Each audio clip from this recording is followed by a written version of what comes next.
Welcome welcome to let's get എൻലൈറ്റൺ.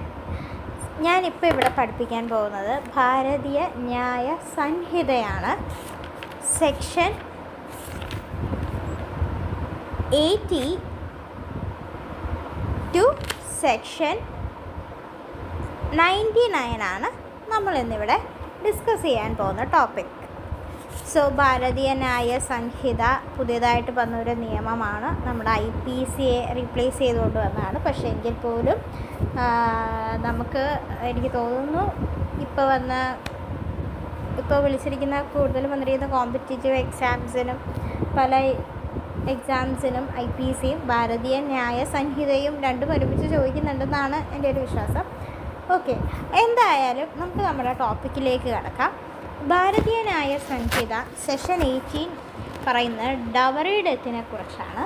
അതായത് death of a woman by any section clause 1 പറയുന്നത് വെച്ച് കഴിഞ്ഞാൽ death of a woman caused by any burns or bodily injury, എന്തെങ്കിലും ബേൺസോ bodily ഇഞ്ചുറിയോ അല്ലെങ്കിൽ ഒരു normal അല്ലാത്ത സിറ്റുവേഷനിൽ ഒരു പെൺകുട്ടിയെ കാണപ്പെടുകയാണ് എന്ന് കരുതുക. 7 years ഓഫ് ഹെർ മാരേജ്, അതായത് 7 വർഷത്തോളം വിവാഹിതയായ ഒരു പെൺകുട്ടിയെയാണ് ഇങ്ങനെ കാണുന്നത്. അത് എന്തെങ്കിലും ക്രൂവൽറ്റിക്കോ അല്ലെങ്കിൽ എന്തെങ്കിലും ഹറാസ്മെൻറ്റിനോ ഇരയായ രീതിയിൽ ഈ ഒരു ഘട്ടത്തിൽ ഹസ്ബൻഡിനെയോ അല്ലെങ്കിൽ ഹസ്ബൻഡിൻ്റെ ഏതെങ്കിലും റിലേറ്റീവ്സിനെയോ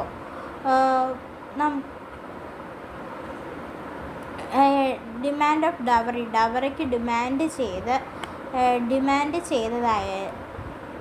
ഡിമാൻഡ് ചെയ്യുന്നതിൻ്റെ ഭാഗമായിട്ട് സംഭവിക്കുകയാണെങ്കിൽ ഇതിന് നമുക്ക് ഡവറി ഡെത്ത് എന്ന് പറയാവുന്നതാണ്. Deem to be caused death. ഇത് ആണ് ഈ കുട്ടിയുടെ മരണത്തിന് കാരണമാക്കിയത് എന്ന നിലയിൽ നമുക്ക് പ്രസ്യൂം ചെയ്യുന്നതാണ്. ഡവറി മീൻസ് സെക്ഷൻ 2 പ്രകാരം ഡവറി പ്രൊഹിബിഷൻ ആക്ടിലാണ് ഇത് വന്നിരിക്കുന്നത്. For the purpose of this subsection, dowry shall have the same meaning in the section 2 of the Dowry Prohibition Act. ഡവറിയുടെ എന്ത് മീനിങ് ആണ് കൊടുത്തിരിക്കുന്നത് അത് തന്നെയാണ് ഇവിടെ ഉദ്ദേശിച്ചിരിക്കുന്നത്.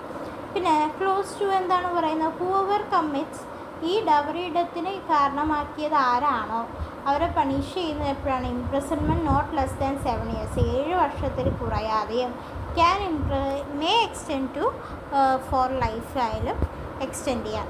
ഇത് സെക്ഷൻ 304 IPC ആണ് കറസ്പോണ്ടിങ് ലോ ആയിട്ട് വന്നിരിക്കുന്നത്. ഇനി സെഷൻ 81 ആണ്. അതെന്ന് പറയുമ്പോൾ cohabitation caused by man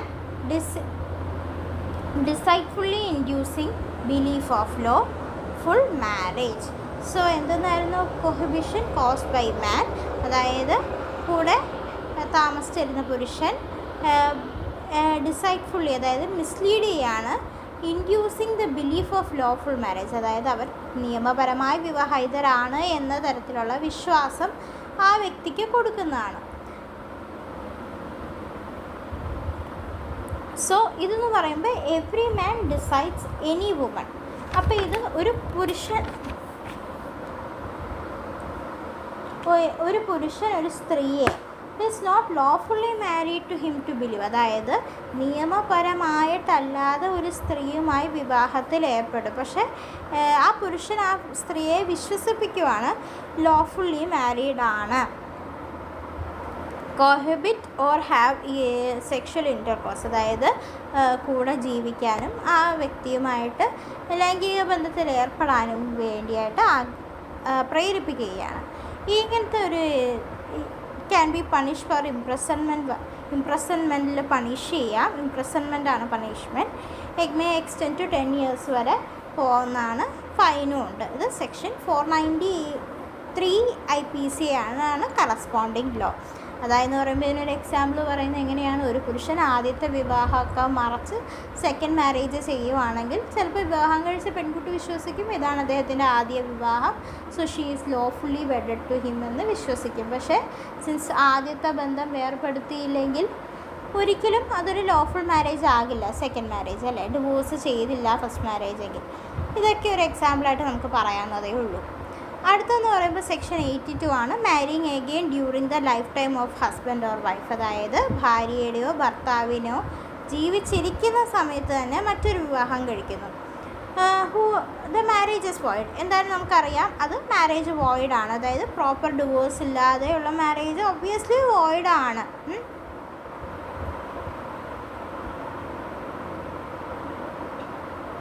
and ഇതിനുള്ള പണിഷ്മെൻ്റ് എന്ന് പറയുമ്പോൾ 7 years ആണ്. ഈവൻ ഫൈനും ഉൾപ്പെടുന്നതാണ്. ഇനി പിന്നെ കുറച്ച് എക്സെപ്ഷൻസ് ഉണ്ട് കേട്ടോ. എക്സെപ്ഷൻസ് നമ്മൾ നേരത്തെ തന്നെ ഫാമിലി ലോയിലൊക്കെ പഠിച്ച അത് സംഭവം തന്നെയാണ് കേട്ടോ. ഇത് മറ്റൊന്നുമല്ല, marriage is declared by the court of competent jurisdiction. അതായത് മാരേജ് വോയിഡ് ആണെന്ന് എന്ന് പറയുമ്പോൾ subsection does not extend to any person whose marriage with such husband or wife has been declared void by the court of competent jurisdiction. അതായത് first marriage void ആണെന്ന് ഒരു competent jurisdiction declare ചെയ്തിട്ടുണ്ടെങ്കിൽ കുഴപ്പമില്ല അല്ലേ. ആ ഫസ്റ്റ് മാരേജിലുള്ള ഹസ്ബൻഡോ വൈഫോ ജീവിച്ചിരിക്കവേ നമ്മൾ second marriage ചെയ്യാൻ തെറ്റില്ല. കാര്യം അത് വോയിഡാണ്, കോമ്പിറ്റൻറ്റ് കോർട്ട് ഡിക്ലെയർ ചെയ്തിട്ടുണ്ട്. പിന്നെ continuously absent husband or wife, അതായത് ഡെസർട്ടേഷൻ. അതായത് ഹസ്ബൻഡോ വൈഫോ ഒരു 7 വർഷത്തിൽ കൂടുതലെങ്കിലും ആബ്സെൻ്റായി, അഥവാ ആ വ്യക്തിയെക്കുറിച്ച് ജീവിച്ചിരിക്കുന്നതായിട്ട് യാതൊരു തരത്തിലുള്ള അറിവില്ലാതെയാവുകയാണ്. Person contracting to subsequent marriage before marriage take place inform the person whom the marriage is contracted real state of facts within his or her knowledge. അപ്പോൾ ഈ ഒരു കാര്യം വിവാഹം കഴിക്കാൻ പോകുന്ന വ്യക്തിയും കൂടെ അറിയിക്കണം. അല്ലാതെ നമ്മളത് മറച്ചു വെച്ചുകൊണ്ട് ഫസ്റ്റ് മാരേജ് ചെയ്ത കാര്യവും ആ വ്യക്തി 7 വർഷത്തോളം ഇവിടെ ആ വ്യക്തിയെക്കുറിച്ച് വിവരം ഇല്ലാത്ത കാര്യവും എല്ലാം തന്നെ അടുത്ത വിവാഹത്തിലുള്ള പാർട്ട്ണറെ അറിയിക്കുക എങ്കിൽ അത് വാലിഡ് ആയിരിക്കും. അതൊക്കെ എക്സെപ്ഷൻസ് ആണ്. പിന്നെ ക്ലോസ് 2 എന്താണ് പറയുന്നത്? ക്ലോസ് 2 എന്താണ്? ക്ലോസ് 1ൻ്റെ പണിഷ്മെൻ്റ് ആണ്. അതായത് imprisonment for may be extend to 10 years വരെ പോവാം. ആൻഡ് ഫൈനും ഉണ്ട്. നമ്മളെ കറസ്പോണ്ടിങ് ലോ എന്ന് പറയുന്നത് സെക്ഷൻ 494 ആൻഡ് 495 ഓഫ് IPC ആണ്. ഇനി അടുത്തത് സെക്ഷൻ 83 ആണ്. Marriage ceremony fraudulently gone through without lawful marriage. അതായത് മാരേജ് സെറിമണി നടക്കുന്നതാണ്, പക്ഷേ fraudulently gone through without lawful marriage. അതായത് ലോഫുൾ മാരേജ് അല്ലാതെ ഫ്രോഡുലൻ്റ്ലി ആണ് അതിലൂടെ ഗോ ത്രൂ ചെയ്തിരിക്കുന്നത്. അതായത് whoever dishonestly or within fraudulent intention. അതായത് ഏതെങ്കിലും ഒരു വ്യക്തി ഡിസ്ഹോണസ്റ്റ്ലിയോ അല്ലെങ്കിൽ തെറ്റായ ഇൻറ്റൻഷനോടുകൂടിയോ go through the ceremony of being married. അതായത് വിവാഹം കഴിക്കാൻ, അതായത് സെറിമണിയിലേക്ക് അതായത് മാരേജ് സെറിമണിയിലേക്ക് പോയി, നടത്തി, അതിന് സഹകരിച്ചു. He is not there by lawfully married എന്ന് വെച്ചാൽ ആ വ്യക്തി ലോഫുള്ളി മാരീഡ് ആണെന്ന് പറയാൻ പറ്റില്ല. Shall be punishment with imprisonment may extend to 7 years വരെയാണ്. ആൻഡ് ലയബിൾ ടു ഫൈൻ ആണ്. അത് സെക്ഷൻ 496 ഓഫ് IPC ആണ്. ഇതുപോലെ തന്നെയാണ് ഞാൻ പറയുന്നത്, നമ്മളൊരു ഫസ്റ്റ് മാരേജ് ചെയ്ത് ഫസ്റ്റ് മാരേജ് ലീഗലി ഡിവോഴ്സ് ചെയ്യാതെ മറ്റൊരു വിവാഹത്തിൽ മറ്റൊരു വ്യക്തിയുമായിട്ട് ഒരു മാരേജ് സെറിമണിയിൽ ഏർപ്പെട്ടു എന്നിരിക്കുക. അതായത് ഹിന്ദു പ്രകാരമാണെങ്കിൽ താലി കെട്ടുകയോ അല്ലെങ്കിൽ എന്തെങ്കിലും റിച്വൽസിൻ്റെ പാർട്ടായി മാരേജ് റിച്വൽസിന് സഹകരിക്കുകയോ ഒക്കെ ചെയ്ത് കഴിഞ്ഞ്, അതായത് ആ മാരേജ് സെറിമണിയിൽ ജസ്റ്റ് ഗോ ത്രൂ ചെയ്തു എന്ന് വെച്ച് നമുക്കൊരിക്കലും ആ മാരേജ് വാലിഡ് മാരേജ് എന്ന് പറയാൻ പറ്റില്ല. അതാണ് പറയുന്നത്. അടുത്ത സെക്ഷൻ 84 ആണ്. അത് പറയുന്നത് വെച്ച് കഴിയുമ്പോൾ enticing or taking away or detaining with criminal intent a married woman. enticing എന്ന് പറയുമ്പോൾ നമുക്ക് ടെംപ്റ്റിംഗ് എന്ന് പറയാം, അല്ലെങ്കിൽ ഒരു അട്രാക്റ്റിംഗ് ആയിട്ടുള്ള രീതിയിൽ. Taking away or detaining with the criminal intention a married. അതായത് ഒരു നേരത്തെ തന്നെ വിവാഹിതയായ ഒരു സ്ത്രീയെ ടെംപ്റ്റ് ചെയ്യുകയോ അല്ലെങ്കിൽ ആ വ്യക്തിയെ അവരെ കൊണ്ടുപോവുകയോ അല്ലെങ്കിൽ അവരെ ഡീറ്റെയിൻ ചെയ്യുകയോ ചെയ്യുകയാണ്. ഒരു ക്രിമിനൽ ഇൻറ്റൻഷനോടുകൂടിയാണ്, വെറുതെ ഒന്നുമല്ല. അപ്പോൾ wife of any other man intent for illicit intercourse, അതായത് തെറ്റായ തരത്തിലുള്ള ലൈംഗിക ബന്ധത്തിന് വേണ്ടിയോ അല്ലെങ്കിൽ കൺസീൽ ഓർ ഡീറ്റെയിൻ, അല്ലെങ്കിൽ മറച്ചു വെക്കാനോ അല്ലെങ്കിൽ ഡീറ്റെയിൻ ചെയ്ത് വെക്കാനോ ശ്രമിക്കുന്നതിനെയാണ് പറയുന്നത്. ഇതിൻ്റെ ഇംപ്രിസൺമെൻറ്റ് 2 years ആണ് വിത്ത് ദ ഫൈൻ, അല്ലെങ്കിൽ ബോത്തും വരാൻ സാധ്യതയുണ്ട്. ഇനി കറസ്പോണ്ടിങ് ആയിട്ട് വരുന്ന സെക്ഷൻ 498 IPC ആണ്. ഇനി സെക്ഷൻ 85 ആണ്. Husband or relative of husband of a woman subjecting to her cruelty. അതായത് ഹസ്ബൻഡോ റിലേറ്റീവ് ഓഫ് ഹസ്ബൻഡിൻ്റെ ബന്ധുക്കാരോ ഓഫ് വുമൺ ഒരു സ്ത്രീയെ ക്രൂവൽറ്റിക്ക് ഇരയാക്കുകയാണെങ്കിൽ എന്നാണ്. ഈ ഒരു ഘട്ടത്തിൽ they can be punish with an imprisonment for extend to 3 years 3 വർഷം വരെ തടവ് ശിക്ഷയും ഫൈനും ലഭിക്കാൻ കാരണമാകുന്നുണ്ട്. കറസ്പോണ്ടിങ് ലോ എന്ന് പറയുന്നത് സെക്ഷൻ 498A IPC ആണ്. ഓക്കെ, ഇനി അടുത്തത് ക്രൂവൽറ്റി. സെക്ഷൻ 86 പറയുന്നത് ക്രൂവൽറ്റീനെ കുറിച്ചാണ്. സെക്ഷൻ 86 ക്രൂവൽറ്റിനെ ഡിഫൈൻ ചെയ്യുവാണ്. അതായത് സെക്ഷൻ 85 ക്രൂവൽറ്റി മീൻസ്, അതായത് purpose of the section 85 cruelty means, cruelty എന്താണ് ഉദ്ദേശിക്കുന്നത്? അതായത് എന്തെങ്കിലും ഒരു വിൽഫുൾ കണ്ടക്റ്റാണ്. To commit the suicide or to cause the grave injury or danger to the life. അതായത് ഒരു ഗ്രേവ് ഇഞ്ചുറി ആ കുട്ടിയെ കൊണ്ട് ആ കുട്ടിയുടെ മേലത്ത് ഉണ്ടാക്കുകയോ അല്ലെങ്കിൽ ഒരു ഡേഞ്ചർ ടു ദ ലൈഫോ അല്ലെങ്കിൽ ലിംബിനോ അല്ലെങ്കിൽ ഹെൽത്തിനോ എന്തെങ്കിലും ഒരു മാരകമായ മെൻ്റൽ ഫിസിക്കൽ ഇഷ്യൂസ് ആ വ്യക്തിയിൽ വരുത്താൻ ശ്രമിക്കുന്നതിലാണ്, അല്ലെങ്കിൽ അതിന് വേണ്ടിയായിട്ട് ആ വ്യക്തിയെ പ്രേരിപ്പിക്കുന്നതെയോ അല്ലെങ്കിൽ ഇതിനൊക്കെയാണ് നമുക്ക് ക്രൂവൽറ്റിന്ന് എ പ്രകാരം പറയാൻ പറ്റുന്നത്. സെക്ഷൻ 86A പ്രകാരം. ഇനി ബി പ്രകാരം എന്ന് പറയുമ്പോൾ അതിന് ഹറാസ്മെൻ്റ് ആണ് കുറിച്ചാണ് പറയുന്നത്.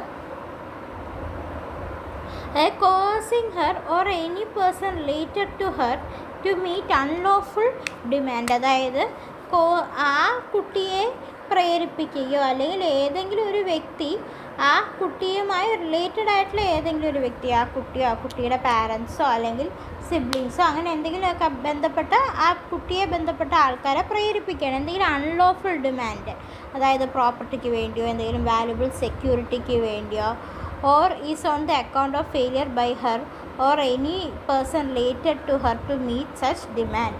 അല്ലെങ്കിൽ or on account of failure by her, എന്തെങ്കിലും ഒരു ഫെയിലിയർ ആ കുട്ടിയുടെ ഭാഗത്ത് നിന്ന് ഉണ്ടായതിനെ ബന്ധപ്പെട്ടോ, അല്ലെങ്കിൽ or any person related to meet the demand. ഈ അല്ലെങ്കിൽ പേഴ്സൺ റിലേറ്റഡ് ആ വ്യക്തിയായിട്ട് റിലേറ്റഡ് ആയിട്ടുള്ള വ്യക്തിയെ ഈ ഡിമാൻഡ് മീറ്റ് ചെയ്യാൻ വേണ്ടി പ്രേരിപ്പിക്കുന്നതൊക്കെയാണ് ഹറാസ്മെൻറ്റ് കൊണ്ട് ഉദ്ദേശിക്കുന്നത്.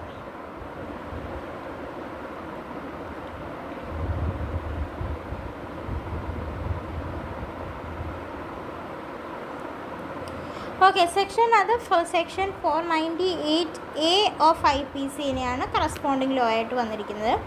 ഇനി അടുത്തത് കിഡ്നാപ്പിംഗ്,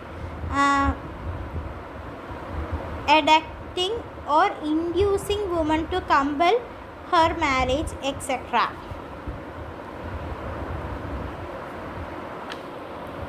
ഇനി അടുത്ത് സെക്ഷൻ 88 ആണ്, അതായത് കോസിങ് മിസ്കാരേജ്. 87 ഡിസ്കസ് ചെയ്യാം ഇതിന് ശേഷം. സോ കോസിങ് മിസ്കാരേജ് ആണെങ്കിൽ voluntarily cause a woman with child, അതായത് ഒരു കുട്ടിയെ ഒരു പ്രഗ്നൻ്റ് ആയിട്ടുള്ള കുട്ടിയെ വോളണ്ടറിലി നമ്മളത് കോസ് ചെയ്യുകയാണ് miscarriage. Not in good faith, അതായത് ഒരിക്കലും ഒരു ഗുഡ് ഫെയ്ത്തിലല്ല.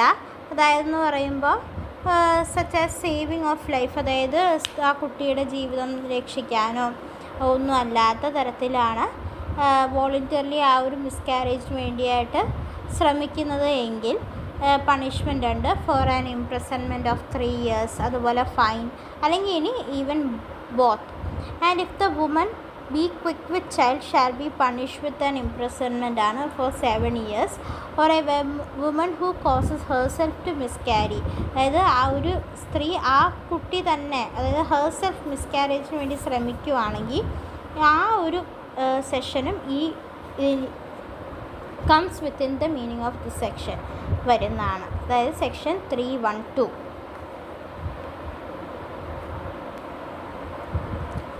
അടുത്ത